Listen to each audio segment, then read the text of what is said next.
আপনারা আমার ভিডিওর মধ্যে দেখবেন অনেকে শুয়ে আছে, আমি ডিরেক্টলি কোনো ভিডিও করতে পারতেছি না তাদের, কারণ এটা রেস্ট্রিকশন। আনফরচুনেটলি যদি চলে আসে সেটা ভিন্ন ব্যাপার। আপনারা এই জিনিসগুলো ইগনোর করবেন যারা দেখতে যাচ্ছেন না। তবে আমার ব্লগটা অবশ্যই দেখবেন, কারণ এখানে ভিডিও করাটা একটু টাফ। আর এখানে বালু, একদম শুকনো বালুর উপরে হাঁটতেছি আমি। ভিডিওতে অবশ্যই রাতের দৃশ্যগুলো আপনারা মিস করবেন না। রাতের দৃশ্যগুলো খুবই সুন্দর, চমৎকার একটা দৃশ্য। আপনারা ভিডিওর মধ্যে রাতের কিছু দৃশ্য আছে, ওগুলো মিস করবেন না, তার জন্য পুরো ভিডিওটা দেখবেন।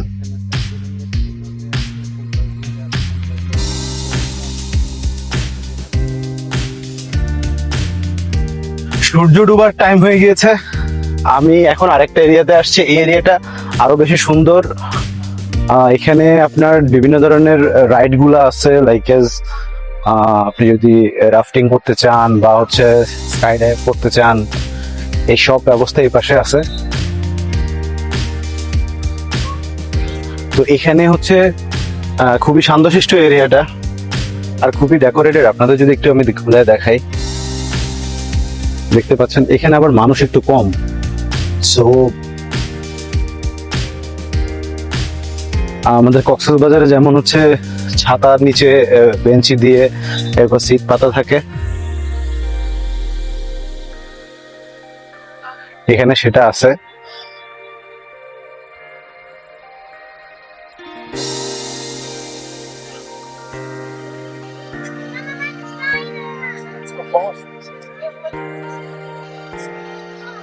আমার প্রচন্ড পরিমাণ গরম লাগতেছে, এত গরম লাগতেছে এখানে, মানে আমার পিঠ একদম পুরো, শরীর পুরো ভিজে গেছে। আপনারা যদি কাইট বিচে আসতে চান তাহলে হচ্ছে জুমেরার পাশে, এখানে যে কোনো বাস স্টপ থেকে হচ্ছে যে কোনো বাসে চলে আসতে পারবেন জুমেরার আশেপাশে। বিশেষ করে 8 নম্বর বাস, আলগুবা বাস থেকে, বাস স্ট্যান্ড থেকে বা ওইদিক থেকে এই ইয়েগুলো আসে। তো আপনারা চাইলে এখানে আসতে পারেন। ভাড়া খুব একটা বেশি না, মাত্র বাসে করে আসলে 7.5 দিনের মাত্র 300 টাকা 250 টাকার মতো ভাড়া আসে। আসলে যাওয়া হয়তো 500 টাকা ভাড়া আসবে আপনাদের।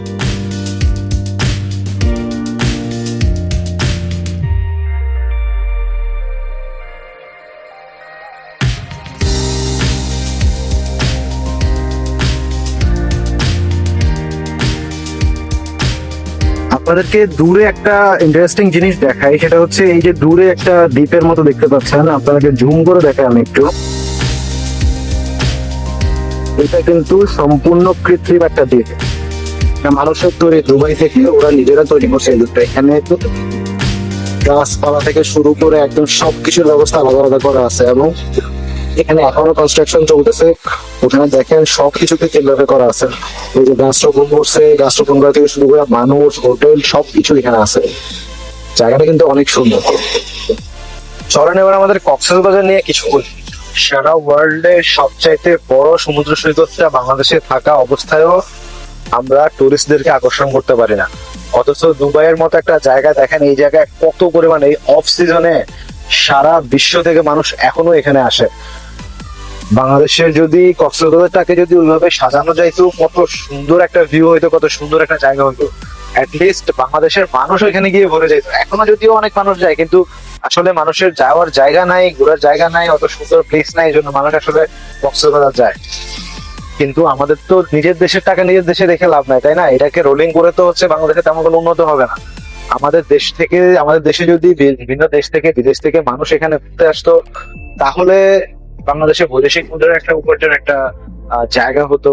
প্লাস হচ্ছে একটা জিনিস দেখেন, আমি আরো অনেক বছর আগে শুনেছি বাংলাদেশে বিদেশ থেকে অনেক মানুষ আসতো। প্লাস হচ্ছে মানুষ এখানে ঘুরতে আসতো, বিশেষ করে কক্সবাজারে, যেটা ওয়ার্ল্ডের সবচেয়ে বড় সমুদ্র সৈকত। এখানে ঘুরতে আসতো সবাই। এখন আর বিদেশি তেমন কাউকে দেখি না। তার প্রধান কারণ কি হতে পারে?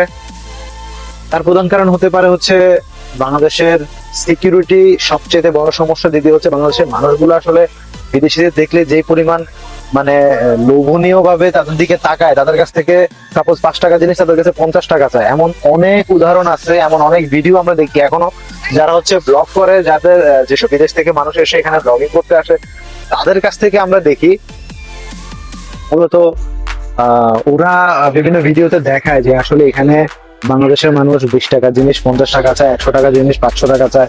বিভিন্ন চায়ের দোকানদার থেকে শুরু করে অনেকেই তো এই কাজগুলো করে, বাট আসলে কি কাজটা কি ঠিক হচ্ছে? আমার মনে হয় বাংলাদেশ গভর্নমেন্ট থেকে, প্রশাসন থেকে এই জিনিসটাকে স্ট্রিক্টলি একটা ব্যবস্থা নেওয়া উচিত, না হলে বাংলাদেশের ট্যুরিজম সেক্টরটা টোটালি ধ্বংস হয়ে যাবে। কেন আমাদের লক্ষ লক্ষ কোটি কোটি টাকা খরচ করে বিদেশে আমাদের ঘুরতে যাইতে হবে? কেন বিদেশিদেরকে, আমাদের এত পরিমাণ রিসোর্স থাকা সত্ত্বেও আমরা বিদেশিদেরকে আমাদের দেশে আনতে পারবো না? এটা দায়ভার অবশ্যই আমাদের সাধারণ মানুষের, প্লাস হচ্ছে আমাদের প্রশাসনের। যদি আমাদের এই দায়ভার এড়ানো যেত, যদি আমরা মানুষ ভালো হতাম, যদি আমাদের ব্যবসায়িক কেন্দ্রবিন্দুগুলো ভালো হতো, যদি আমাদের প্রশাসনগুলো স্ট্রং হতো, অনেক বেশি তৎপর হতো, তাহলে অবশ্যই বাংলাদেশে বিদেশি পর্যটকরা আসতো।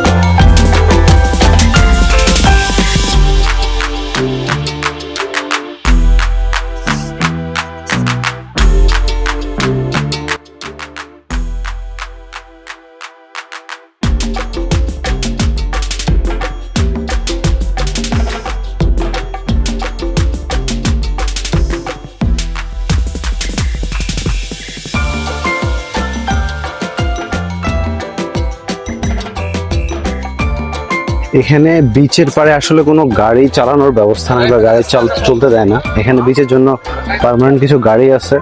এখানে রাস্তাও অনেক দূরে, রাস্তার মধ্যে যেতে হয় না। আপনার এই পাশে দেখতে পাচ্ছেন, দেখেন এই পাশে যে রোডটা, এটা হচ্ছে সাইকেলিং এর জন্য। এখানে সাইকেল ভাড়ায় পাওয়া যায়, সাইকেল থেকে শুরু করে সাইকেল, স্কুটি এগুলো ভাড়ায় পাওয়া যায়। আর এটা হচ্ছে হাঁটার রাস্তা, এখানে মানুষ হেঁটে হেঁটে যায়। এই যে এখানে ওরা বিচের পাড়ে এখানে ভলিবল খেলতেছে।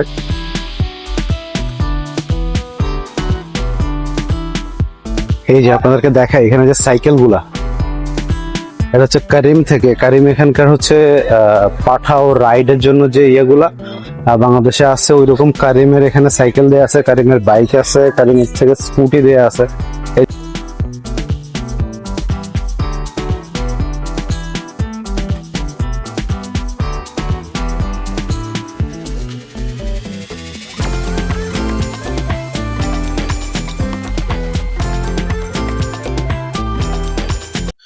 সো ভিউয়ার্স, দেখতে দেখতে অনেক রাত হয়ে গিয়েছে, এখন আমাদের যাওয়ার পালা। আপনারা অবশ্যই রাতের যে দৃশ্যটা, এই দৃশ্যটা দেখতে ভুল করবেন না।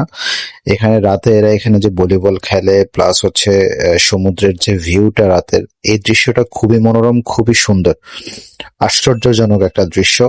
আপনারা এটা দেখতে অবশ্যই ভুল করবেন না।